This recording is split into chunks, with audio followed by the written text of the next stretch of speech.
Today we're looking at Pericles, Rise of Kingdoms' newest epic commander. If you're not already subscribed, consider hitting that subscribe button. It helps grow the channel and helps us make more quality videos to help you improve in Rise of Kingdoms. If you're here today, you're probably wondering, is Pericles a good commander? As the newest epic commander in the game recently dropped with the new Greece update, there's a lot to like and a lot to not like about Pericles. For example, while he has a very interesting skill set, he does not do any skill damage with any of his abilities, which means while he's very strong and very protective, he's not going to be great on the offensive. Looking at Pericles' skills, you're going to start with his first ability. This is what you want in almost every commander, the active skill.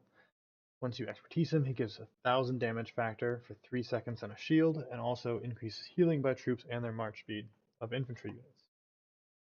From there, his second skill is next up. You want to get the increased attack and defense. Stat bonuses are always great. After that, you probably want to skip his third skill. This is a garrison, and honestly, if you're using him as a garrison, you probably shouldn't be garrisoning.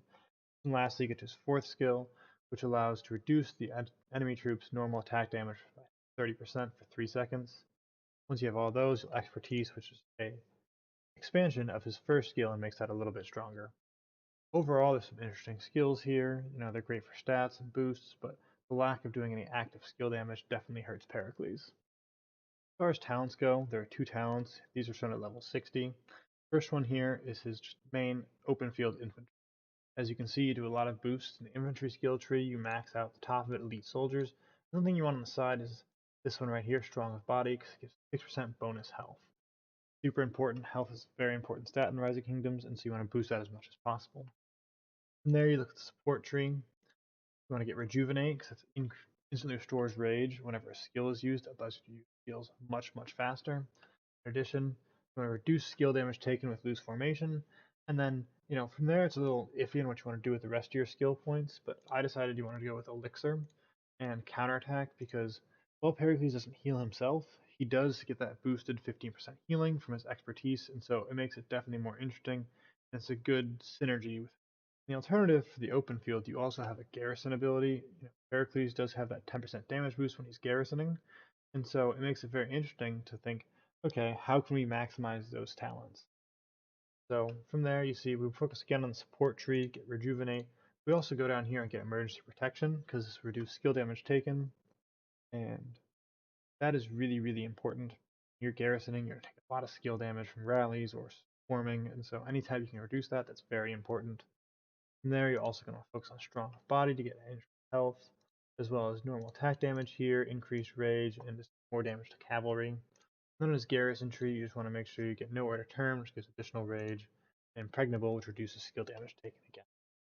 Commanders to pair Pericles with, obviously, Sun Tzu.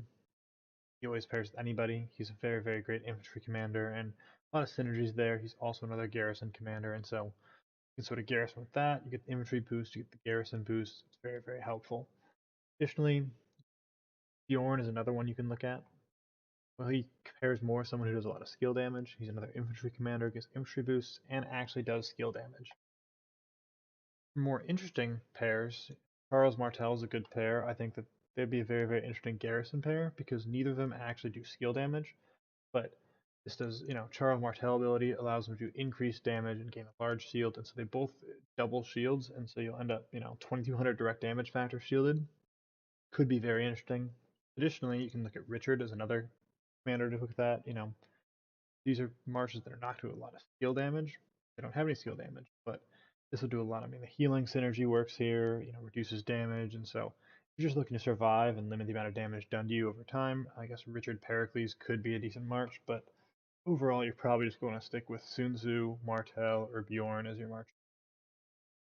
Lastly, you might possibly have him pairing well with Iris. 2 Greeks stay together. Has some interesting stats, though this is more open field stats and stuff. But, combined, especially with field active right here with Military Maestro dealing more damage, the 2 pair really synergy well, but, at this point in the game, there's no point in putting Gold's heads into him, and so he's probably not going to be good enough to even pair with Pericles. So at this point, I'd say stick to Sun Tzu, maybe Martel if you're going to be garrisoning, but once again, Pericles is your garrison. You already lost, buddy. If you found this video helpful, please like, subscribe, and comment on the video below if you want to see any other guides or any ideas for new videos.